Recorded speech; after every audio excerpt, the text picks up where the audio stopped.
Good evening and welcome to more meditation and Dhamma here at Empty Cloud Monastery. Hello to all the friends checking in so far. So hello Gita, Forrest, Adriana, Mary, Kauser Friend, and Ron. And thank you, Gita, for the well-wishing. That's very kind of you. It's good to see you, Adriana. Haven't seen you in a little while. So, as usual, we'll start with a period of meditation, and then after that, I'll give a talk. So, unlike on the previous evenings, I will be giving quite a bit of guidance during this period because we'll be doing a more complex meditation technique. So, please start by getting into meditation posture, taking a moment to really make sure that your body is well positioned,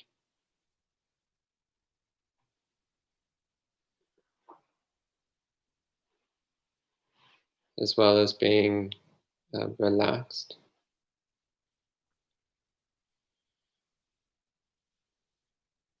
Take a few long, slow, deep breaths.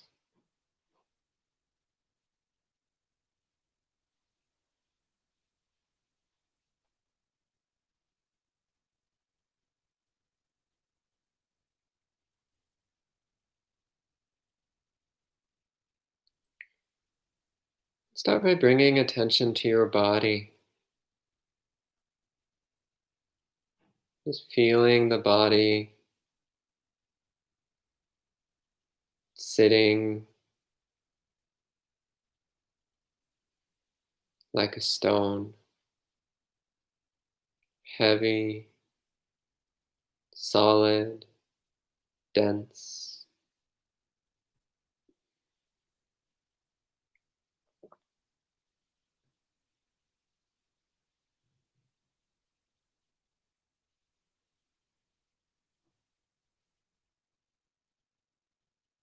So feeling the solidity of the body,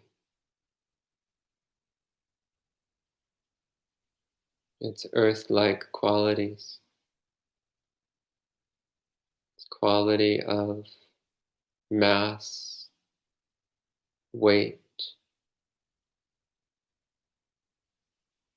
firmness.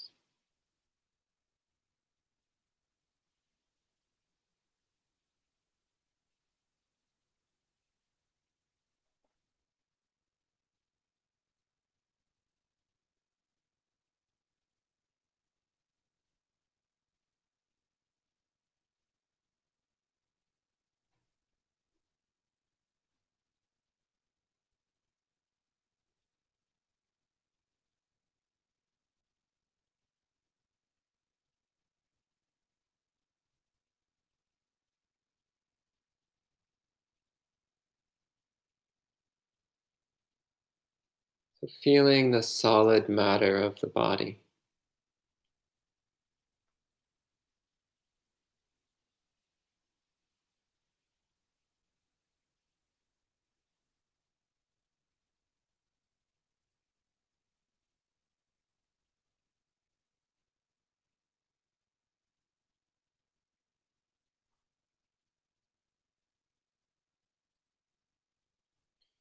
And as you feel the solidity of the body, you can also feel the solidity of the floor beneath the body.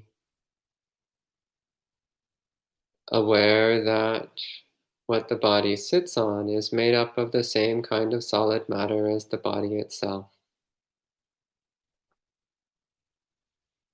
So the solid matter, the earth-like matter that makes up the body, is exactly the same as the solid matter that makes up the cushion beneath it, the floor beneath that, the furniture and walls around it, the whole building it's in,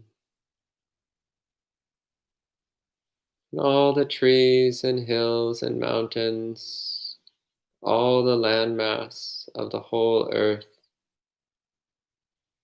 all the solid matter of the entire universe. So the solid matter of this body is exactly the same as the solid matter in the whole earth, in the whole universe. There's no difference.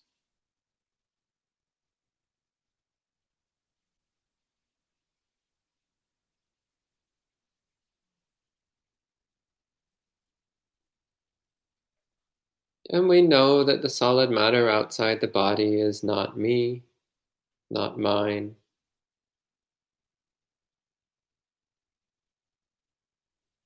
So we can recognize that the solid matter inside the body is the same, not me, not mine. We know that solid matter moves into the body, such as when we eat, but that doesn't change the fact that it's not me, not mine. And solid matter leaves the body from time to time, and still not me, not mine. At no point in the process is the solid matter ever who we are. It's just a function of nature, an aspect of the natural world. So just as we know the walls and trees and hills are not me, not mine, can know that the solid matter in this body is the same. Just as we know the hills and trees are just part of the natural world, we can know that this body is also just part of the natural world. It does not belong to us. It does not define us. It's just part of nature.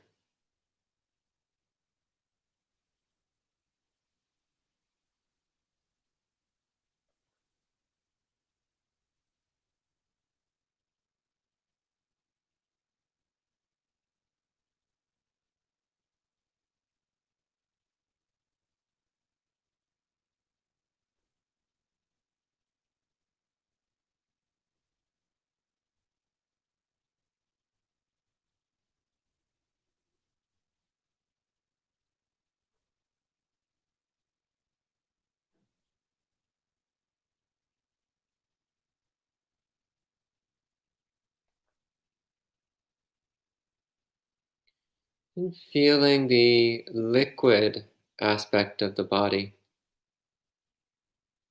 the saliva in your mouth, the tears in your eyes, the mucus in your nose, the fluid in your stomach,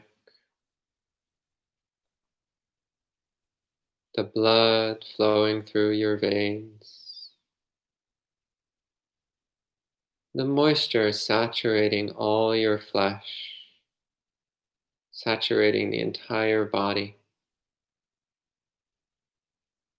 The whole body from head to toe is saturated with moisture.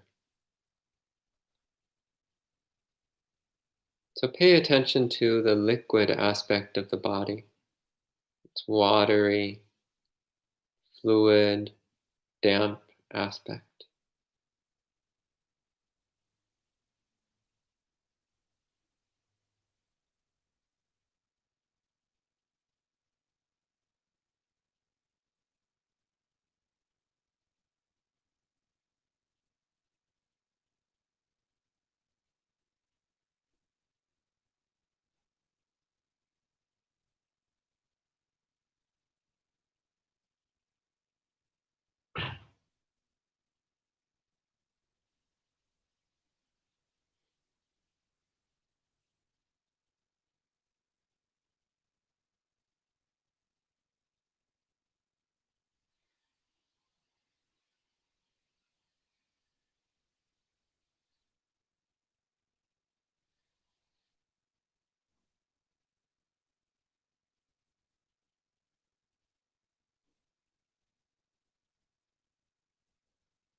And recognizing that the watery aspects of the body are exactly the same as the liquid aspects of the rest of the world. It's the same as the water that falls from the sky, flows through the rivers and oceans. It's the same as the moisture that we find in our food, in the air, in the ground.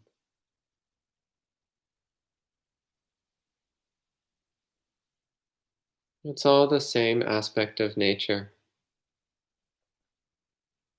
And we know that water comes into the body and leaves the body. Fluids and liquids of all sorts can enter the body and leave the body. But whether they're inside the body or outside the body, we know that they're not me, not mine, just an aspect of nature.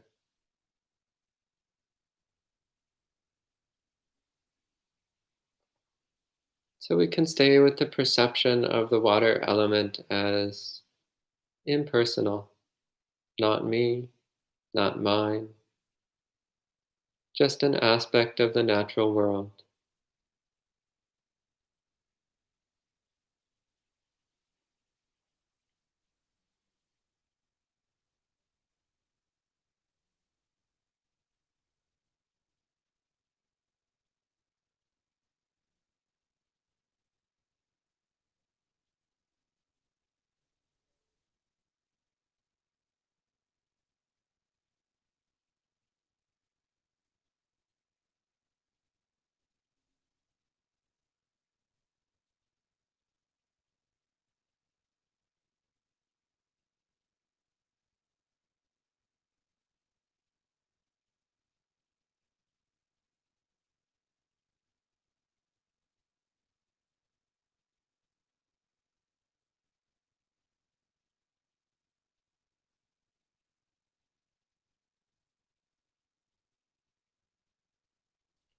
Feeling the heat of the body, feeling the warmth that radiates through the whole body,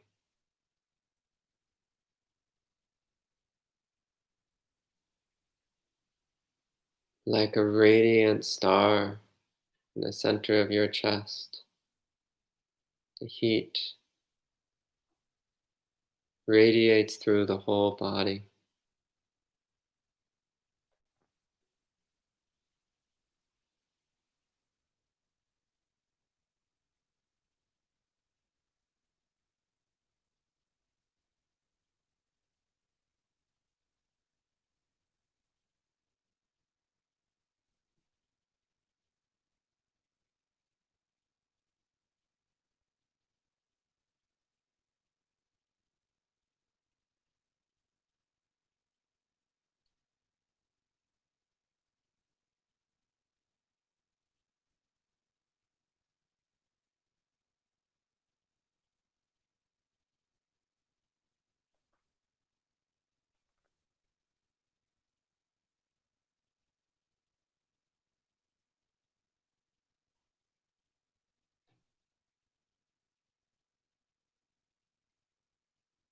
Feeling the heat of the body, the heat of the floor the body's sitting on, the heat of the air around the body, and knowing that it's all the same heat. So the heat inside the body and the heat outside the body are indistinguishable, inseparable. And just as the heat outside the body is not who we are, in the same way the heat inside the body is not who we are. It's just a part of nature, just a function of the natural world.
Feeling the wind element of the body.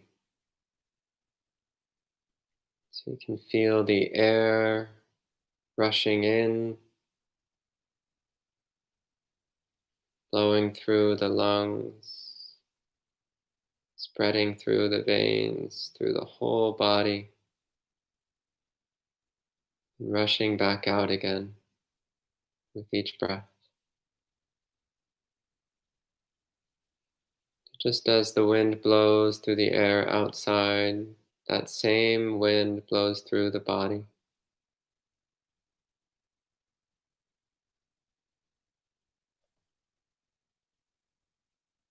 The field of air in the outside world fills also this same body, same air.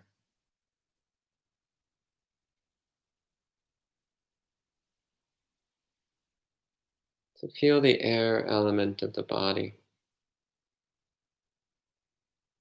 element of distension, expansion and contraction, motion, support. The feel of air moving in and out of the body.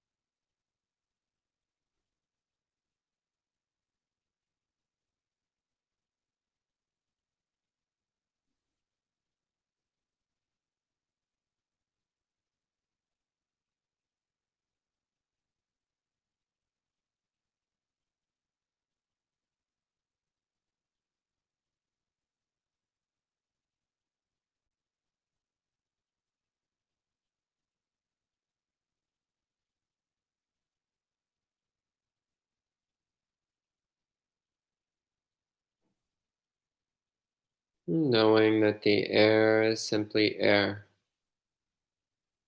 not me, not mine. Whether inside or outside the body, it's just a natural function, just a part of the natural world, not who we are.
Bring attention to the space occupied by the body,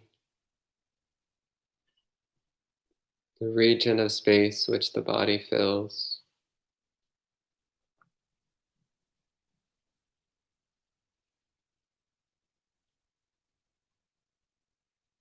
So feeling the characteristics of the space element,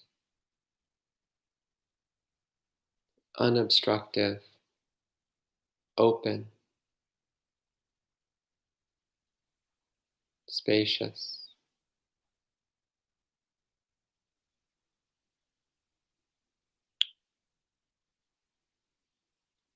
Feeling the space occupied by the body.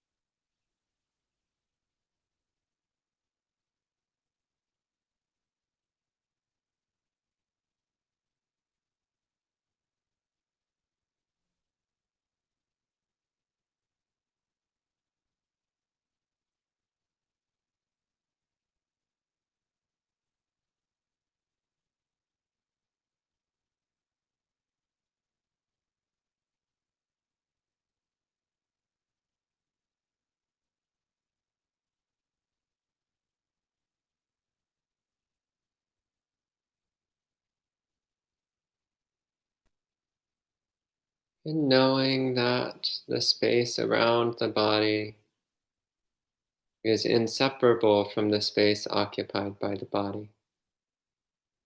It's all just one vast field of space. No inside, no outside, just space. The same vast space which all objects occupy.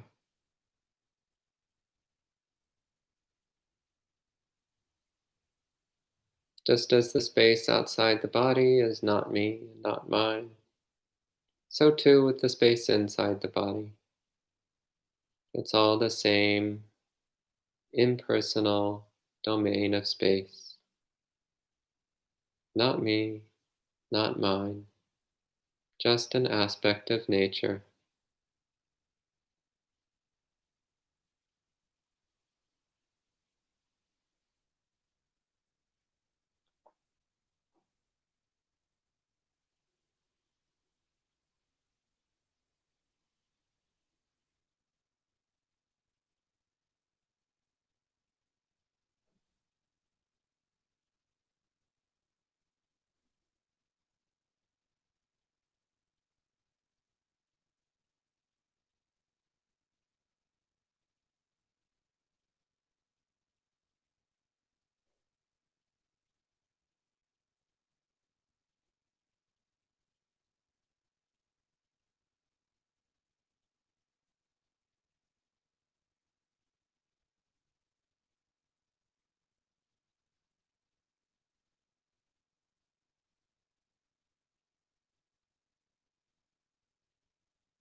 And all of this is contained within the vast field of consciousness.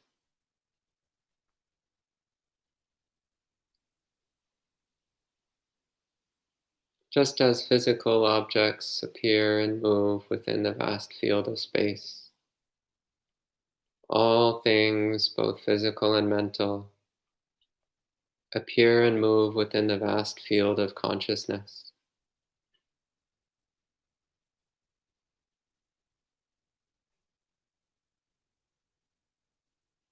Just as space does not obstruct the things that move through it, it simply allows them. In the same way, the field of consciousness does not obstruct whatever appears within it.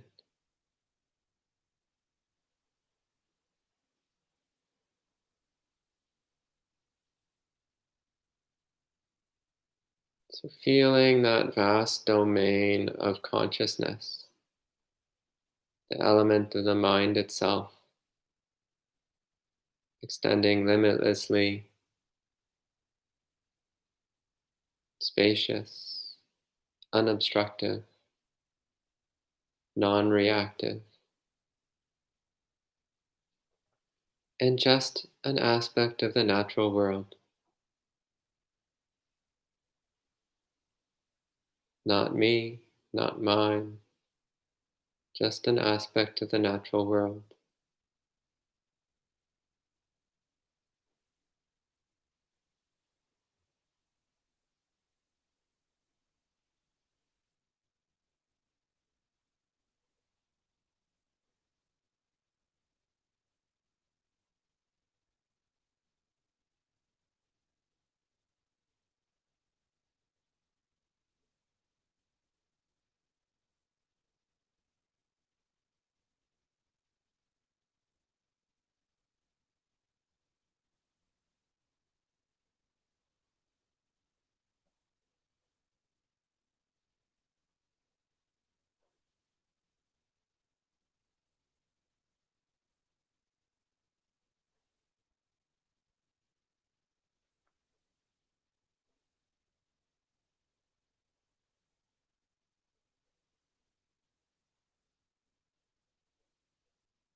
And finally, feeling all 6 elements as inseparable from each other.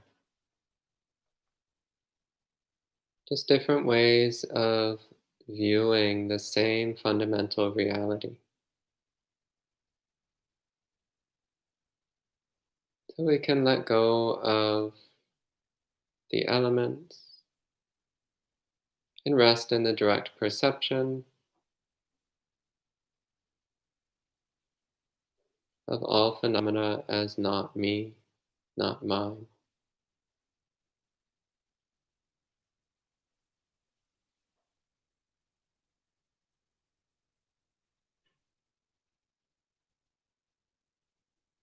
Just nature unfolding in its own way.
Okay, you can relax.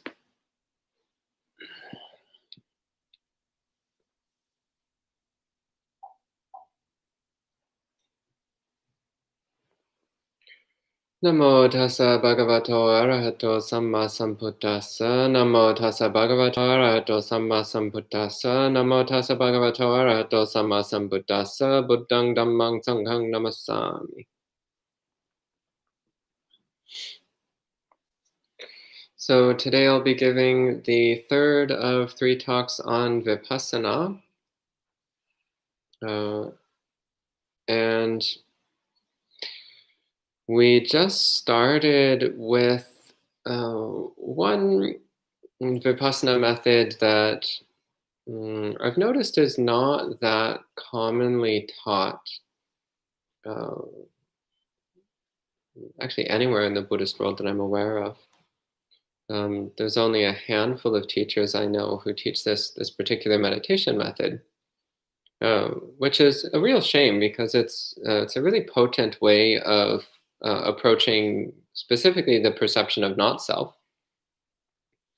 And often when this method is taught, so the meditation on the elements, often it's taught in a very limited way. So often just the first 4 elements are taught. And even then it's often simply taught as a method of practicing mindfulness and samadhi, which is fine. It actually works quite well as a samadhi method. One can use it simply as another way of entering mindfulness of the body. And in fact, I know some people who that's the main thing they use the elements meditation for, is as a way of starting to get in touch with the body. So there's one person I'm thinking of who, if you just tell them, oh, just focus on your hands, then just doesn't register. But you say something like, focus on the heat in your body, and that works much more easily for them. Or focus on the moistness of the body, the wetness of the body, and that also works more effectively for them.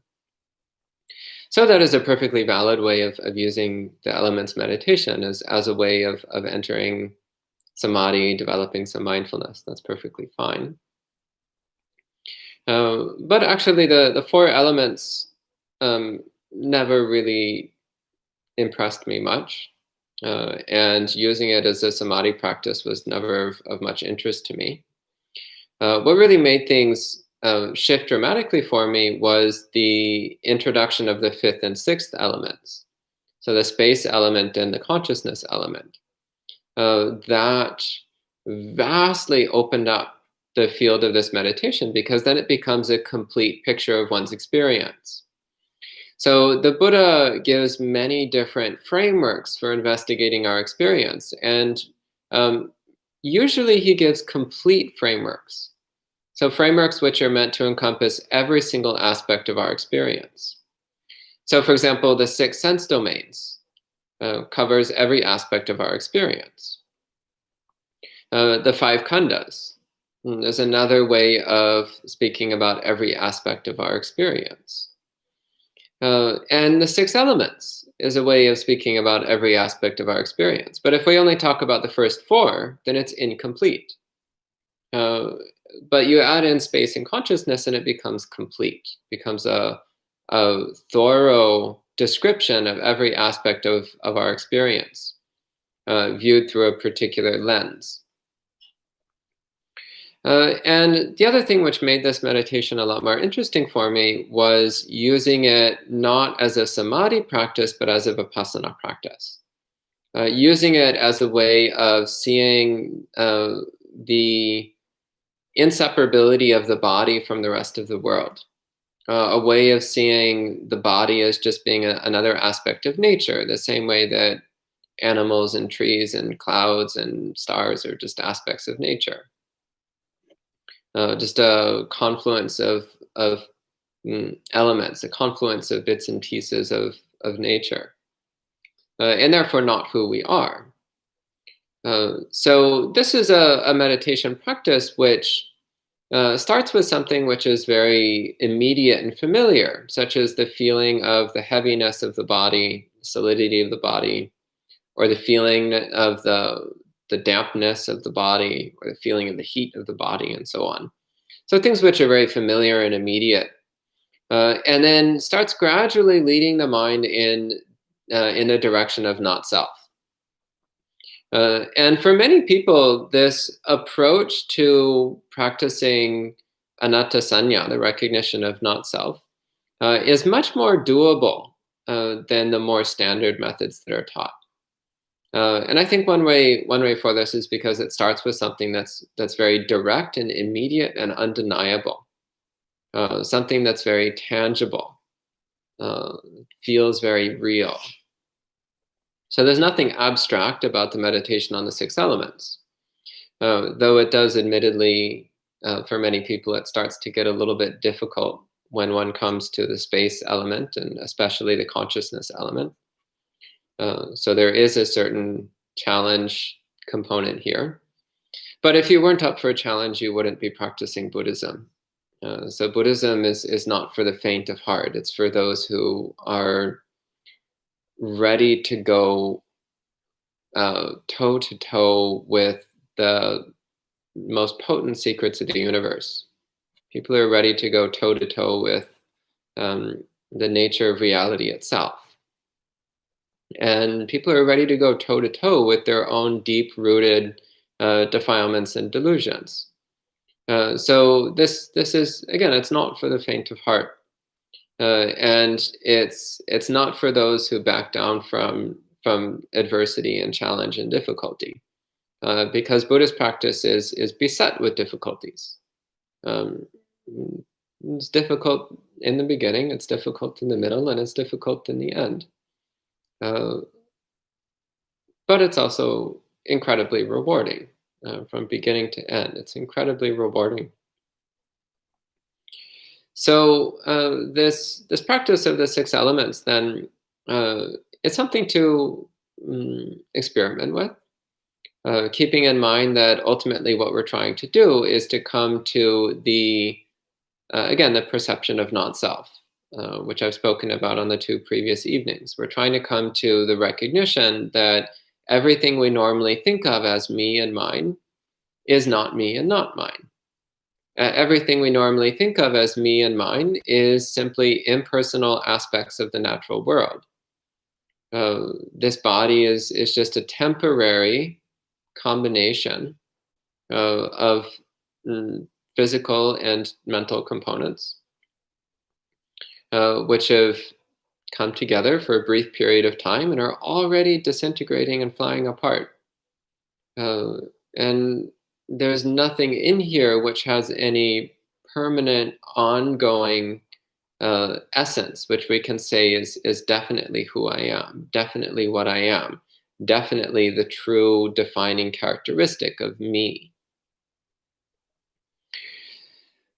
So this way of practicing, of using the 6 elements as a way of cultivating the perception of not-self. So I don't actually particularly recommend doing it in the hyper-condensed way that we did just now. So in 30 minutes, you can't really spend more than 5 minutes on any one element if you're trying to get all of them in. So you kind of have to rush through it, which is one of the reasons I don't commonly lead this meditation, is because it always feels rushed when it's all put into one session.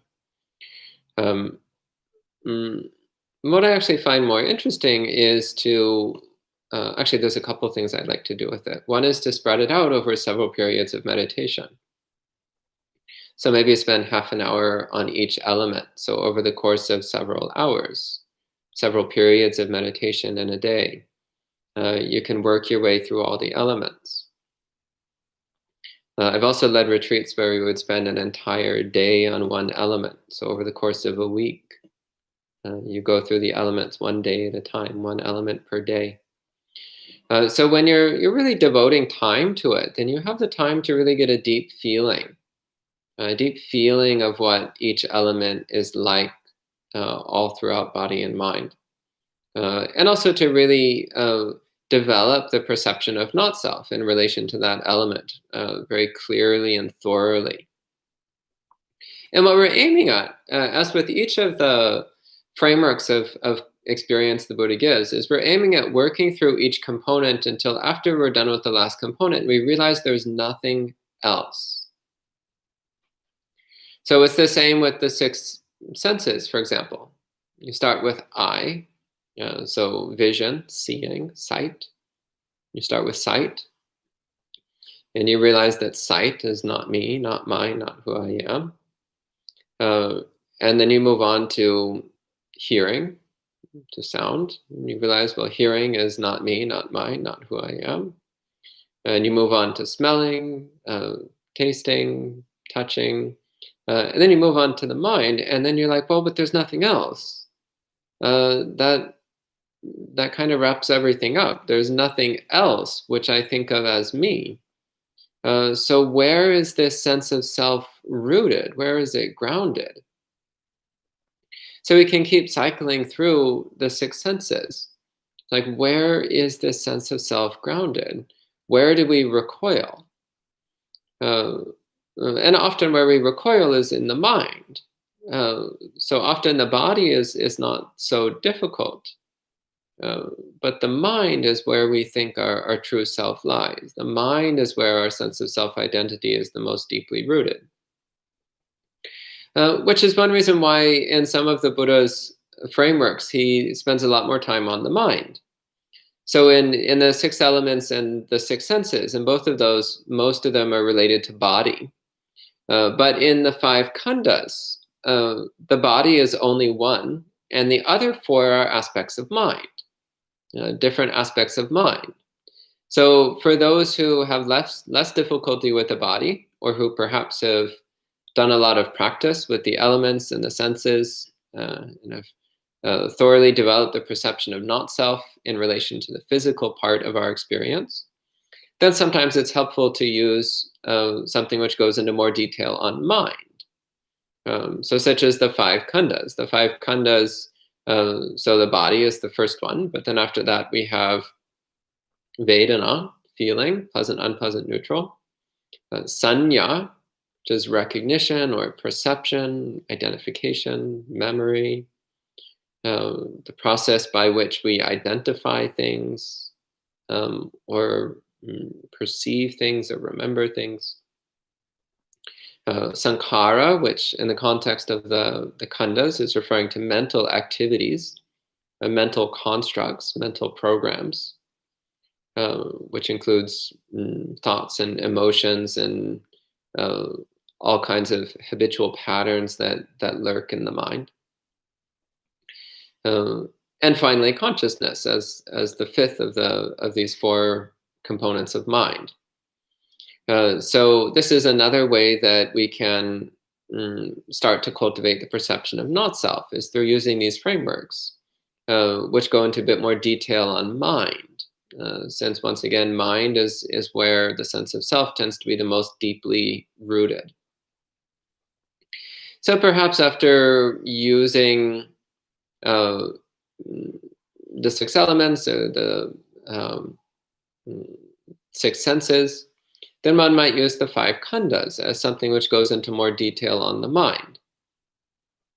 You can also combine these. So you could start with doing the first 4 elements to cover body, and then the 4 mental components from the 5 khandas.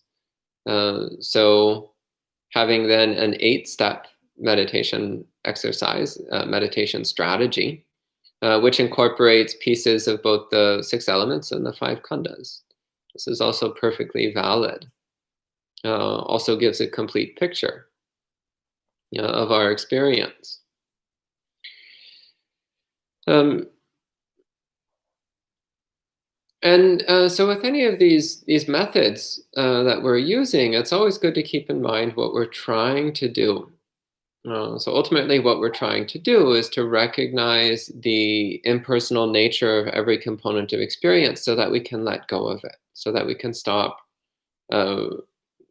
grasping at any particular experience, so that we can come to a point where we can finally release and let go of the sankharas that we're constantly generating. So then any of these not self meditation practices, so whether choosing the 6 elements or the 6 senses or the 5 khandas or any other complete list of physical and mental components, any of these practices then will help to establish the conditions for practicing objectless concentration, for practicing silent illumination, as I spoke about yesterday. Any of these is a way of starting to habituate the mind to the view that all things are impersonal, and to start to develop the ability to let go of our habitual mental activities, to let go of our habitual mental constructs. So the willingness to allow those mental constructs to fade away. So this also goes the other way. If somebody is trying to do silent illumination practice, and it's really a struggle and they're not really getting anywhere, then often it's really helpful to use a more complex, detailed meditation strategy. So as with one of these systematic approaches, which the Buddha spoke about in many places and many different ways, gradually working through the components of body and mind and recognizing each component as not me, not mine, just an aspect of reality which does not define us or control us. And in this way, we can come to a point where we're willing to allow these constructs to dissipate, to allow these constructs to fade, to dissolve, to vanish, to cease. So we're not trying to make them cease. That would be aversion. If we were trying to force them to go away, that would be because we wanted to get rid of them. And so that's not the mind of a Buddha. The mind of a Buddha is not trying to destroy things. The mind of a Buddha is trying to understand the reality that underlies things, not trying to destroy anything in particular or avoid anything in particular. So we're not trying to force our mental constructs to come to an end, but we're trying to cultivate the willingness to allow them to end. And this is only possible if we've already recognized that they're not who we are, or if we're open to the possibility of seeing the mental constructs as not being who we are. So this then is where we start to hit very difficult spots in Buddhist practice, is because we'll come up against what seems to be rigid, crystallized aspects of mind, things which seem intractable, like no matter what, they won't dissolve, they won't fade, they won't be let go of. We can't seem to let go of them. And this is where our sense of self comes clearly into light. This is where self-identity comes clearly into light. And how we can start to see the dukkha in self-identity. We can start to see the inherent discomfort that comes in having any kind of rigid self-identity. Thinking, I am this or I am that. I am the person who feels this way. I am the person who thinks that way. Any kind of rigid self-identity generates this awkward discomfort in the mind. It's kind of like sand in your skin lotion. It's just like, oh gosh, does that really need to be there? And the answer is it doesn't need to be there. So we can recognize that those seemingly solid crystalline formations of body and mind are they're just points where we're stuck. They're points where we're not willing to let go of something. They're points where we're not willing to allow something to shift and change because we think it's who we are. We think it defines us. And this is sometimes connected with wholesome perceptions of self and sometimes with unwholesome perceptions of self. But either way, it's something that we need to be willing to release. So not holding on to any kind of rigid self-identity, but always seeking the relinquishment of self-identity. Always seeking to let go of any kind of view of I am this or I am that. The only self-identities which are really worth keeping for the time being is the viewpoint, I am a Buddhist practitioner. I am seeking to abandon defilements and delusions. I am seeking to let go of the belief in I am.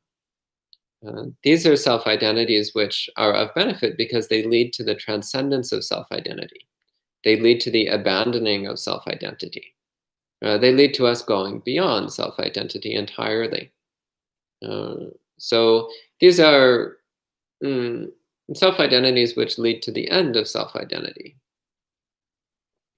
It's the ego mind seeking to let go of ego.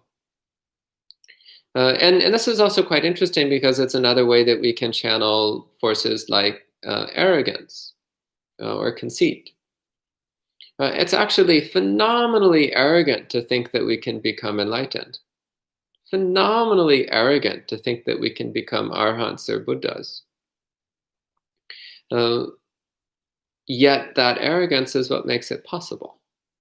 That arrogance is what spurs us on in our efforts. That arrogance is what keeps us moving towards the final relinquishment of arrogance, which is what defines an awakened being. So we seek to make this distinction between the elements of personal identity which are of benefit because they lead us towards awakening, and the ones which are not of benefit because they lead away from awakening. So the ones which are not of benefit, we seek to let go of as soon as possible, to relinquish as soon as possible. And the ones which are of benefit on the path will naturally dissolve in their own time. They're ultimately self-defeating. They're ultimately self-destroying. So the aspiration to let go of all aspirations will eventually let go of itself. The self-identity of one who is relinquishing self-identity will eventually relinquish itself. So that will come in its own time, once we've cleared away the coarser defilements of mind. So I don't really have too much else to say. I think I've said more than enough on the topic. The really important thing is practicing in line with these teachings, trying to feel the truth of them for ourselves. So at this time, I'll go ahead and take questions. I see there's a couple of questions already in. If you have more questions, please go ahead and type them in, and I'll answer them as best I can. So let's see. So hello to a few more people joining in. So hello, Mark, Gita Ratnayake, Melinda, Putrika, Arch, Bhavani. Good to see all of you. So Gita Ratnayake asks, provided there is intellectual knowledge, can contemplation lead to insights? Well, what do you mean by contemplation? So if by contemplation you mean thinking about something thoroughly and deeply, then yeah, that can lead to a deeper intellectual understanding. If by contemplation, though, you mean attempting to directly see, perceive, feel, experience something, then that will definitely lead to insight. So it depends on what you mean by contemplation. Then Mark asks, does the Buddha in any sutta ever speak of the leap of faith to go from a materialistic viewpoint on body and brain to that of a spiritual view? So in my opinion, it's actually the other way around, that a materialistic viewpoint is a phenomenal leap of faith. Because you've never actually experienced anything physical ever in your entire life. You've only ever experienced your own mind. So to believe in the existence of a physical body, of an actual physical universe, that takes real faith. You've never, ever, ever, ever touched the physical world, ever. You've only ever touched the inside of your own mind. That's it. So believing in the existence of physical world, that takes incredible faith. I don't have that kind of faith. So Bhavani asks, when the body is down due to sickness and mind is down due to defilements, etc., will mind only suffer in both cases? Suffering is optional. This is one of the critical elements of the Buddha's teachings. Suffering is optional. We never need to suffer, ever. So when the body is sick, then it's producing sensations, sensations which we normally dislike, and that disliking creates suffering. But if instead we view the sensations of illness as simply being sensation, which is inherently neutral, then there's no suffering. Same with the mind. So whatever we're feeling with the mind, if we just see it as being just aspects of mind, then there's no suffering. Defilements, however, defilements are by their very nature suffering. And this can be clearly seen when we're indulging in desire or aversion, then there's discomfort present. This is something that's immediately tangible. You can know it directly. So when defilements are present, there will definitely be suffering. But when defilements are present, you can also step back to a third-person view and see, oh, that's what defilement feels like. That's what it is experienced like. And that's the dukkha that comes with it. And when you take that backward step to a third-person perspective, then it takes most of the sting out of it. And the defilements they'll start to fade, but they'll also very quickly lose their grip over your mind. So this also is a very important tool to use in your arsenal. Whenever we're really immersed in dukkha, switch from a first-person perspective to a third-person perspective. And much of that dukkha will fade immediately. Kazar friend asks, how is consciousness to be observed? Is it not consciousness doing the observing? Can consciousness be aware of itself? Or is there a hierarchy of consciousnesses? I think you're overthinking this, to be perfectly honest. If you are aware of awareness, then that's awareness. It's awareness of awareness. If you're conscious of consciousness, well, then that's consciousness being aware of consciousness. That's all there is to it. So consciousness also has the capacity to be aware of itself. I don't find anything strange or unusual about that, especially since it's happening all the time. What we're doing in the practice of being aware of consciousness is we're simply bringing full attention to the fact that we can be aware of our own consciousness. But it's actually always that way.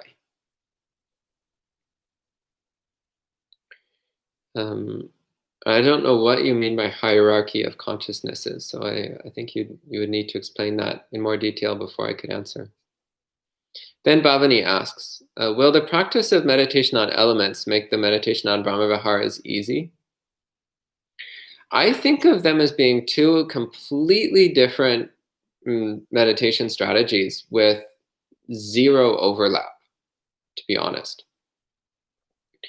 So generally speaking, doing any meditation practice will make other meditation practices a bit easier, because any meditation practice is developing mental self-control to some extent.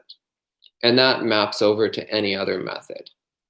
And also any method will tend to develop a certain amount of mindfulness and self-awareness, which again maps over to pretty much any method. But the meditation on the elements and the meditation on the Brahmaviharas, they're not really related at all, except to the extent that the less self-centered you are, then the easier it is to do the Brahmaviharas. And the more you do the Brahmaviharas, the less self-centered you are. So there is a certain connection there. But that's the connection that basically all Buddhist meditation techniques have to each other.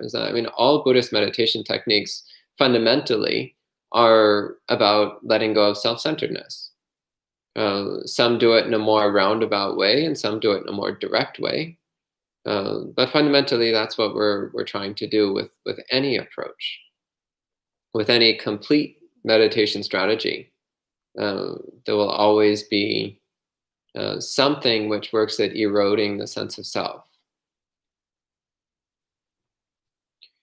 So Kausar friend asks, to me, being aware of awareness feels like there's a me that is above that initial awareness.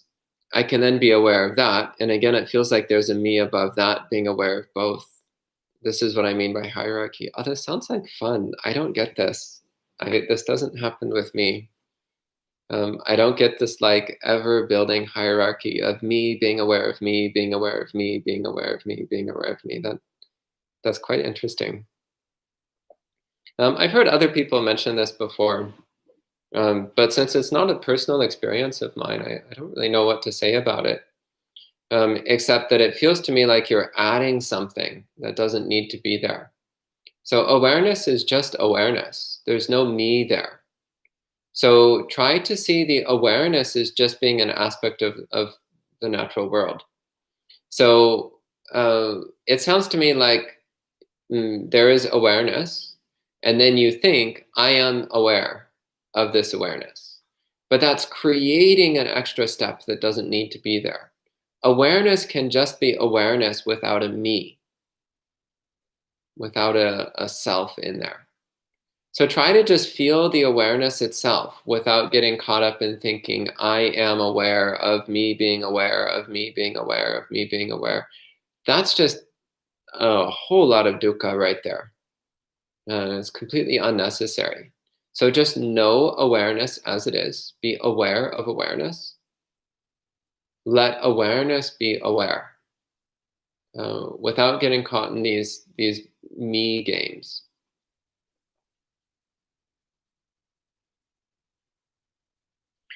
So Mark says, I guess what I was asking was, how would the Buddha address the very materialistic viewpoint prevalent today that mind is generated by the brain, or did he not think about this?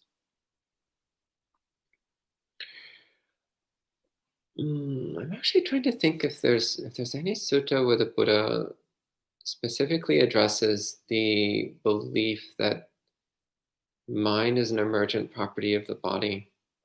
Actually, I can't think of anything off the top of my head.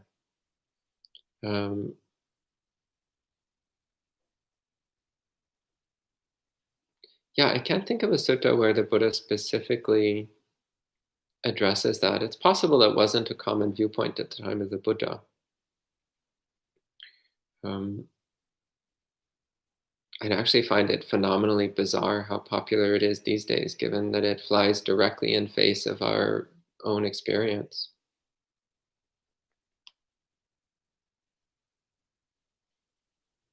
Yeah. Bhavani asks, whatever I study, my retention is poor. How to increase my retention of whatever I study or hear? So that's not really in the domain of Buddhist practice. So building up your memory skills is, just look online. You can find a million guides on how to increase your memory skills. Adriana asks, would observing pain during meditation be considered Vipassana practice? Yes, actually, yeah. If you're trying to develop an understanding of the nature of Vedana, so pain being one aspect of Vedana, so that you can eliminate the defilements of aversion related to pain or desire related to pleasure, then yeah, that would be a form of Vipassana meditation. Yeah. And she says, if pain arises, like chronic pain, should our attention always be moved to it? Not necessarily always. So it depends on what you want to do with your meditation session. So if you're trying to develop samadhi, then you should not move your mind ever at all for any reason. If you want strong samadhi, don't move your mind at all. If pain appears, well, who cares? Just keep staying on your samadhi object. Don't pay any attention to the pain. Don't blank it out or shut it out, but don't move your mind towards it either. And similarly, when you're practicing stillness-based forms of Vipassana, such as silent illumination practice or perception of impermanence based on samadhi, as I usually teach it. Similarly, there also you don't move your mind towards anything. In fact, in those meditations, one is actively trying to let go of anything that seems to be solid. So in those cases as well, you wouldn't move your attention towards the pain. So moving attention towards the pain, again, that's a way of developing equanimity and understanding around pain. And that's something to do if you have an ongoing problem with pain and an ongoing problem with aversion towards pain and being distracted by pain. Then it is worth taking the time to really deeply understand the nature of pain. And the only way to deeply understand the nature of pain is by feeling it. By feeling it with curiosity, a genuine curiosity. That's the only way to really understand pain. So if that's the kind of meditation you want to do, then make a resolution at the beginning of a meditation period as to what you're going to do, and try to stick with that resolution. So if you resolve on a still mind practice, then don't move your attention towards the pain. But if you resolve on understanding the nature of pain, then whenever pain appears, immediately turn your full, curious, accepting attention towards it. But make that decision at the start of the period of meditation. Don't randomly switch back and forth during the meditation, because that doesn't usually get particularly good results. The only real exception I can think of is if you're trying to do a still mind practice, but the pain is so incredibly intense that it just feels like you're wasting your time. Then you might consider moving your attention towards the pain for the rest of the period. But even then, I'd recommend stick with your initial resolution. It builds up much better strength of mind that way. Gita asks, can meditating on elements lead to deep samadhi? It depends on what you're doing with it. It can be used as a samadhi method. The way you would do that is by picking one of the elements, such as the earth element or the fire element. Those are the ones that I usually like the most. But you can use any of the elements that you like. Usually, samadhi practice works better with the first four elements. It's more difficult to use space or consciousness as a samadhi object. Those are usually more helpful for insight practice, but they can be used for samadhi. But the first four are usually the best for samadhi. But you pick the object, you pick the element, you bring up a clear perception of it, and you hold the mind steady in that clear awareness of that particular element. In this way, you develop samadhi. So I don't normally use the elements that way, but as I mentioned earlier, some people have great success with that approach.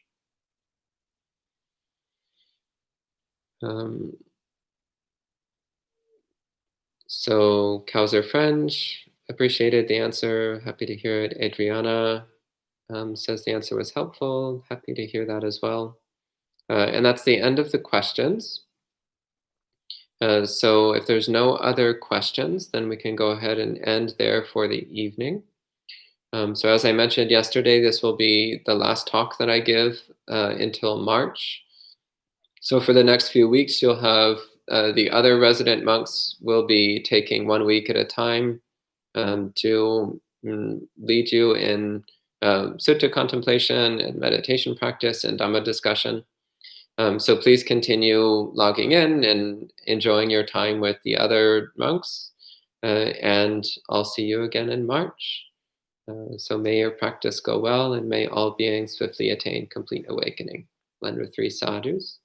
Sadhu, sadhu, sadhu.